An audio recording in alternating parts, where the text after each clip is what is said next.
দুরন্ত bicycle presence match ডিসকাশনে আপনাদেরকে স্বাগতম। ব্রাজিল বনাম মরক্কোর মধ্যকার প্রথমার্ধের খেলা শেষ হয়েছে। সেই প্রথমার্ধেই ঘটেছে একের পর এক নাটকীয়তা। ম্যাচের মাত্র 3 মিনিটেই কিন্তু দারুণ একটা গোল দিয়ে বসে সেই নরওয়ে এবং অনেকটা চাপে পড়ে গিয়েছিল ব্রাজিল, যদিও নরওয়ের সেই গোলটি কিন্তু অফসাইডের ফাঁদে পড়ে বাতিল হয়ে গেছে। তারপর কিন্তু পুরো 12 মিনিট জুড়ে আমরা দেখেছি যে পুরো বল দখলে ছিল নরওয়ের কাছেই।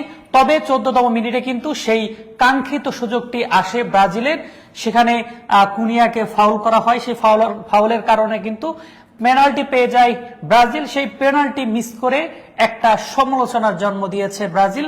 কি মনে হয় এখন পর্যন্ত কেমন খেললো ব্রাজিল, কতটা হতাশ, যেহেতু আপনি Brazil supporter? Not as a Brazil fan, as a sports analyst আমি যদি বলতে চাই, কম্পেয়ার টু ব্রাজিলস রিসেন্ট পারফরমেন্স খুবই বাজে খেলেছে। আমি বলতে চাই যে যেখানে আমরা আপার হ্যান্ড দিচ্ছিলাম ব্রাজিলকে, যে ব্রাজিল নরওয়েকে চাপে রাখবে, প্রথমার্ধ শেষে আমরা দেখতে পাচ্ছি যদি বল পজিশনের কথা দেখতে চাই, Norway had 66% of ball in the first 45 minutes, while Brazil had only 34, যেখানে আমরা উল্টোটা ভাবছিলাম। নরওয়ে ব্রাজিলকে প্রেশার রাখছিল। বেসিক্যালি নরওয়ে তাদের বডি অ্যাডভান্টেজ যেটা আছে, তারা ফিজিক্যালি রিয়েলি বিগার দেন ব্রাজিলিয়ান প্লেয়ার্স, তারা সেটাকে অ্যাডভান্টেজ কাজে লাগাচ্ছে এবং আমরা দেখতে পেয়েছি যে they are doing quite well in the counter attack. Also যখন তারা ডিফেন্সিভে আসছে, পুরো 11 জন মিলে ডিফেন্স করছে, খুব ভেরি কুইক শিফটিং আমরা দেখতে পাচ্ছি, ব্রাজিলকে বেশ ভোগাচ্ছে।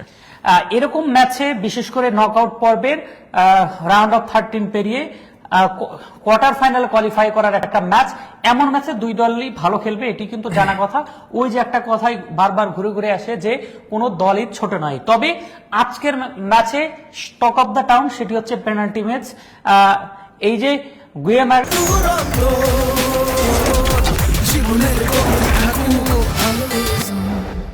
তিনি যে পেনাল্টি মিস করলেন, আমার মনে হয় এই জায়গাটাতে ভিনিকে শট নিলে এক্স্যাক্টলি ভিনি ছিল বা কিছুদিন আগে চ্যাম্পিয়ন্স লিগের ফাইনালে স্কোর করা মার্টিনেলি ছিল আর্সেনালের প্লেয়ার, আপনি তাদেরকে ইউজ করতে পারতেন। আপনি দেখতে পারেন যে রিসেন্ট 2022 ওয়ার্ল্ড কাপেও কিন্তু পেনাল্টি শুট আউটে ব্রাজিল বাদ পড়েছে। ব্রাজিলিয়ান প্লেয়ারদের পেনাল্টি শুট আউটের যে জুজু আমরা দেখতে পাই, এটি কাটিয়ে ওঠা খুবই দরকার। এক্স্যাক্টলি একটি কথা কিন্তু বলতেই হয়, আর্জেন্টিনা সাপোর্টার্সদের কিন্তু অনেক বেশি সমালোচিত হতে হয় যে তারা একটা পেনাল্টি পায়, পেনাল্টির মাধ্যমে কিন্তু তাদের যত সফলতা, কিন্তু সেই পেনাল্টির কারণেই কিন্তু একটা দল, নাম বলবো না, নাম বলে চাকরি থাকবো না, সেটি হচ্ছে ব্রাজিল। তারা কিন্তু এই পেনাল্টির কারণেই কিন্তু বিশ্বকাপ থেকে বাদ পড়ে এবং এমন মোমেন্টে এসে তারা কিন্তু স্কোর করতে পারে না। এটি আসলে এখন উল্টো আর্জেন্টিনা সাপোর্টাররা মক করবে কিনা ব্রাজিলিয়ান সাপোর্টারদের? কিন্তু ফুটবলে থাকবে, এটা খুবই স্বাভাবিক, পক্ষে থাকবে। বাট আপনার ক্রুশাল টাইমে পেনাল্টিতে গোলে কনভার্ট করা জিনিসগুলো খুবই ইম্পর্টেন্ট। আপনি দেখতে পাচ্ছেন যেমন আজকে ম্যাচে আমরা কথা বলি, ম্যাচে 2 মিনিটে গোল খেয়েছেন, প্যাট্রিক বার্গ গোলটি করেছিল খুব সম্ভবত, তার 10 মিনিটের মধ্যে আপনি আইটি পেনাল্টি পেয়ে গেলেন। তো সেই পেনাল্টিতে আপনি স্কোর করতে ব্যর্থ হয়েছেন, ফলস্বরূপ পুরো এন্ডের বাকি যে 34 মিনিট ছিল ব্রাজিল কিন্তু চাপে ছিল। বাট ইন দ্য মিনিটে আপনি যদি সেখানে স্কোর করতে পারতেন, নিজেরা কিন্তু আপার হ্যান্ড পেতেন। এইসব ক্রুশাল টাইমে ব্রাজিল বরাবরই গোল করতে ব্যর্থ হয়েছে পেনাল্টি থেকে। ইভেন আমি মনে করি যে এই যে ম্যাচের 2 থেকে আড়াই মিনিটের মধ্যে এই যে দারুণ একটা আক্রমণ থেকে, কি দারুণ শট থেকে, ডি বক্সের বাইরে থেকে শট দিয়ে কিন্তু সেই গোলটি পেয়েছিল, এখানে আমি মনে করি গোল বাতিল হয়েছে। তবে এখানে একটা তারা ভালো সাহস উদ্দীপনা পেয়েছে এবং পরবর্তীতে পেনাল্টি ঠেকিয়ে দেওয়া সেই নরওয়ের গোলকিপার যে দারুণভাবে পেনাল্টিতে ঝাঁপিয়ে পড়ে ছেদ দিয়েছেন। এই যে গোল পেয়েও তাদের গোলটা অফসাইডের কারণে বাতিল এবং পরবর্তীতে পেনাল্টি শুট আউট ফিরিয়ে দেওয়া, এমন একটা মোমেন্টে এসে এটা কিন্তু তাদেরকে অনেক বেশি আত্মবিশ্বাস জুগিয়েছে।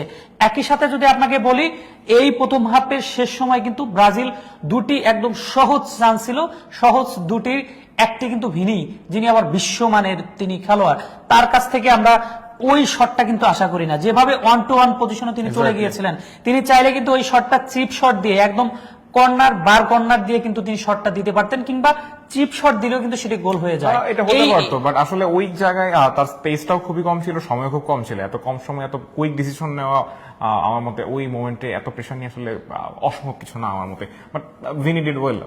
ব্রাজিল খুব সম্ভবত 2 থেকে 3টি শট অন টার্গেট ছিল, তার মধ্যে 2টি ভিনির ছিল। তো ওভারঅল ভিনি পারফরমেন্স খারাপ ছিল না। বাট আমি যদি নরওয়ের গোলকিপারের কথা বলি, নাইল্যান্ডের কথা বলি, উনি লা লিগায় সেভিয়ার গোলকিপার, উনি তাদের সেকেন্ড গোলকিপার। তিনি এই সিজনে আমরা দেখতে পাচ্ছি মাত্র 5টি ম্যাচ খেলেছে সেভিয়ার হয়ে। তো তিনি লিগে আমরা 38 ম্যাচের জায়গায় মাত্র 5 ম্যাচ খেলা গোলকিপার, ন্যাশনালে এসে এত ভালো পারফর্ম করছে। রাউন্ড অফ 32 এ খেলেছে কোয়ার্টার ফাইনালে যাওয়ার আগের ম্যাচে তিনি ব্রাজিলে পেনাল্টি সেভ দিয়ে দিয়েছেন। এটি তো তার পার্সোনাল অ্যাচিভমেন্ট তো বটেই, অলসো এই স্টেজে এসে ব্রাজিলের মতো টিমের এই মোমেন্টে এসে পেনাল্টি থেকে দেওয়া is a really great thing. Norway একটি আপার হ্যান্ড দিয়েছে বলাই চলে, এবং পরবর্তী রাউন্ডে পরবর্তী হাফে আমরা যদি বলতে চাই নরওয়ে এখন ফেভারিট হিসেবে এগিয়ে আছে। তার আগে দর্শক যারা আছেন প্রথমার্ধের খেলা দেখেছেন, দুই দলের পারফরমেন্স নিশ্চিতভাবে আপনারা বিবেচনা করবেন। সেই বিবেচনা করেই কিন্তু আপনারা একটা প্রেডিকশন কিন্তু আপনারা দিতে পারেন। হয়তো ম্যাচের আগে আপনারা একটা প্রেডিকশন দিয়েছেন, ম্যাচের প্রথমার্ধের পরে আপনাদের প্রেডিকশন জানতে চাই।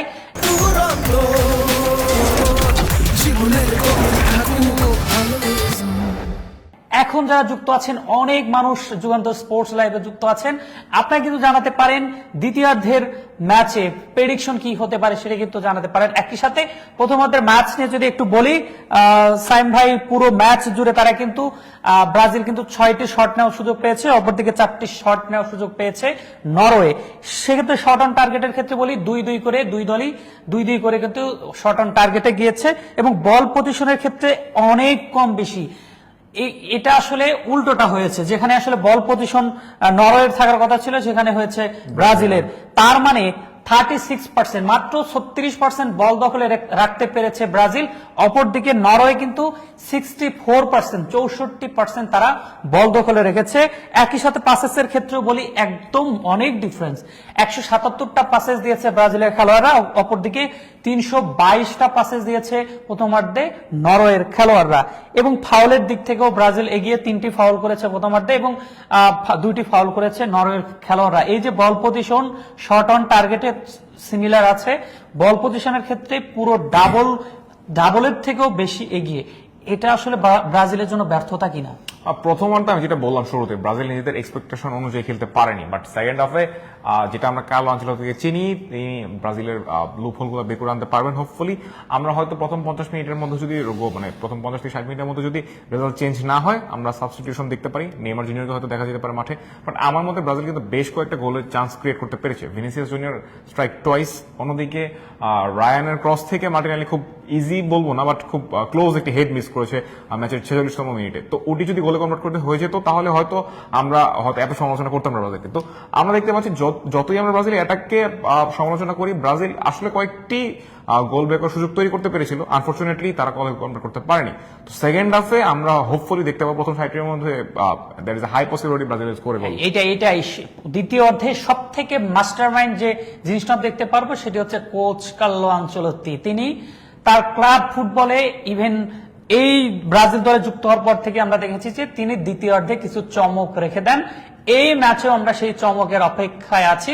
প্রথমার্ধে তিনি খুঁটিনাটি সব নোটেড করেছেন, দ্বিতীয়ার্ধে সেই নোটগুলো নিয়েই তিনি কাজ করবেন, ইভেন অন্য পথে হাঁটবেন, এবং দলের সব থেকে বড় সুপারস্টার লিওনেল মেসিকে হয়তো তিনি শুরুতেই নামানোর চেষ্টা করবেন। একই সাথে রাফিনিয়া, তিনিও কিন্তু আজকের ম্যাচে নামার প্রবল সম্ভাবনা আছে, সেটা কিন্তু আমরা প্রেস কনফারেন্সে জেনেছি। দর্শক, ম্যাচের আর মাত্র কয়েক মিনিট বাকি।